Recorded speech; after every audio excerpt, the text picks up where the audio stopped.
Chapter 3. Sunny.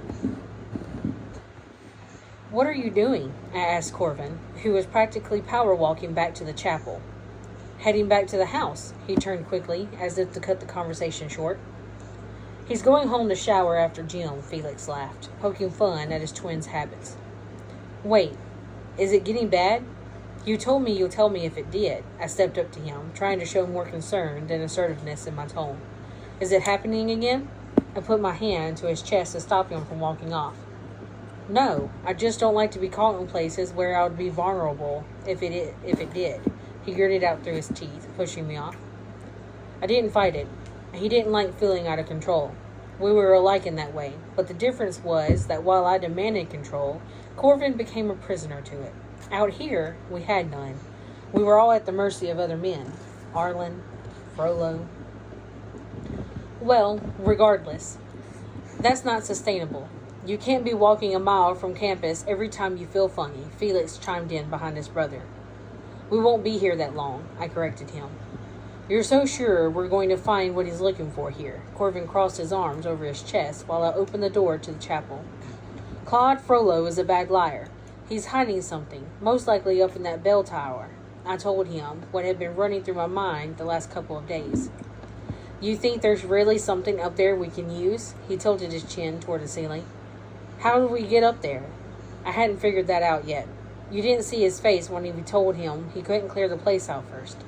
I doubt he was so worried about salvaging old pews and beds.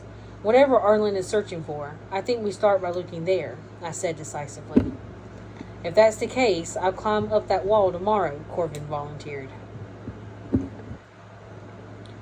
It was the second day of the term, and I had spent most of it yesterday in disbelief of what they considered educational material.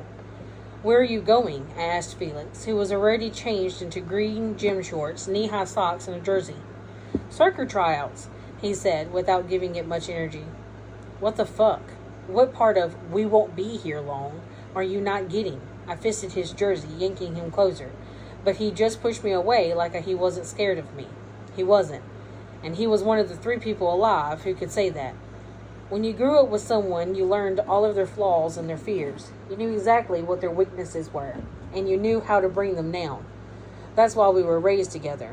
Arlen manipulated our friendship from the very start, our bond. He brought us together because he knew our undying loyalty towards one another would either make us his powerful force, or it would be our undoing. He wanted us to be a weapon against the church, to tear down their control, something he'd been unable to do in his own lifetime. His pockets were deep. The church couldn't avoid his influence, but he was sure his money's growth correlated directly with the public's ignorance of his beliefs. He was afraid that if his connection to the satanic shrine was made public, that it would somehow impact his shareholders and finances, so he kept the two separate, like a superhero's alias. The satanic shrine and Arlen Black were never uttered in the same passing sentence. Arlen wasn't just connected to the satanic shrine. He was the satanic shrine. What he said was law, and what was left of its followings bowed their heads in obedience. For some reason, they'll do the same for me once he died. He was desperate to put me through the gauntlet to give me what was already mine. I didn't give a fuck about what was his. I wasn't his flesh and blood. Besides, my mother had left me plenty. He just refused to let me have it. Like a goddamn child throwing a tantrum, he couldn't come to terms with his own morality. Instead, he would force us to bend to his whim so he could orchestrate as much as possible until he took his very last breath. Maybe my control issues weren't so much hereditary as they were ingrained into me by the man who raised me. Either way, we'll get nothing until we fulfilled his little errand. More than anything, he feared what kind of damage we could do with access to that much money.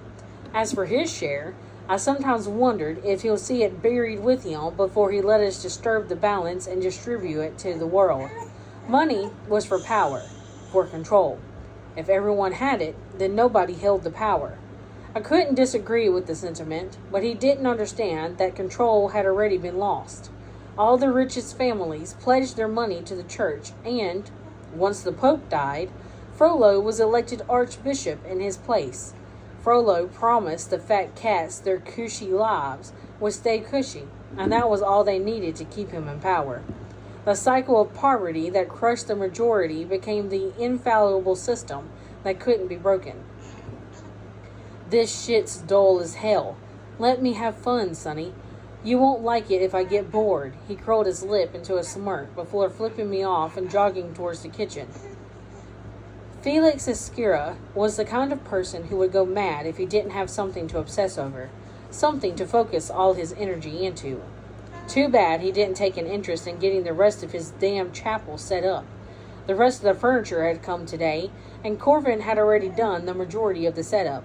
The place was still trash, but knowing how much it got under Frollo's skin that we were here, and his sacred space, breathing the same air as his holy righteousness, it was delicious, the flavor of his misery.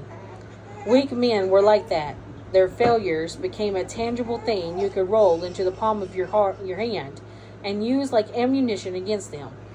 Did you eat my ice cream? The perkier of the two Esquiras shouted. When's the last time you've seen me eat ice cream? I asked in a flat tone. Corvin, Felix shouted, condemning his twin to suffer his wrath over the frozen treat. He's in class, I reminded him.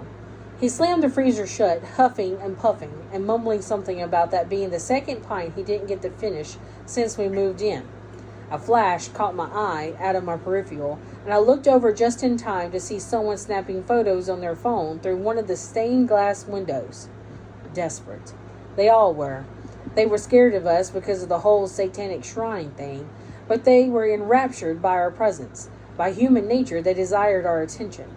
Needed to know what it meant to be close to the devil because they were too afraid to find out for themselves. I stepped toward the window slowly, the shuffling of bushes outside barely audible, but it was the mouse-like squeak of a blind standing outside our new home that won my attention. She gasped, dropping her phone before turning to run in the opposite direction. I could go get her phone. I could return it. I could throw it away. The options were endless. Still, the reality was, I was too apathetic about my entire situation to give enough of a shit to do anything that didn't immediately end this mission. My future was waiting for me in Oxford, far from this fucking country.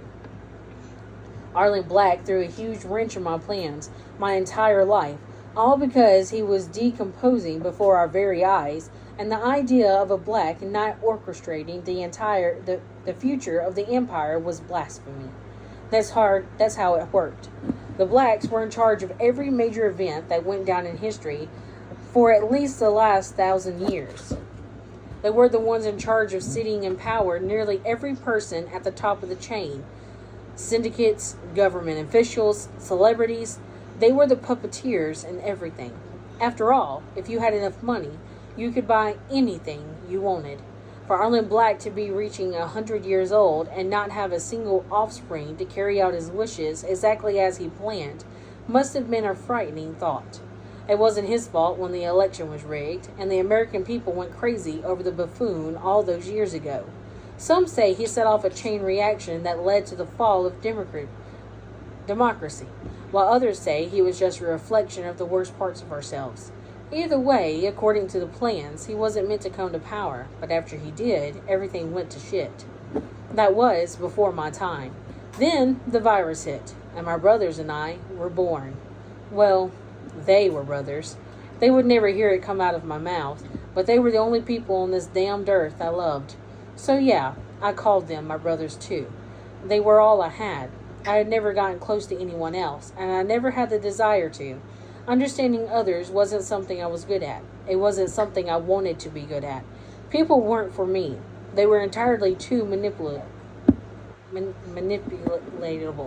Half the time, I was thinking about what they would look like if I took a cheese grater to their face. It soothed that kind of deep itch I just couldn't scratch myself. But I kept that shit to myself.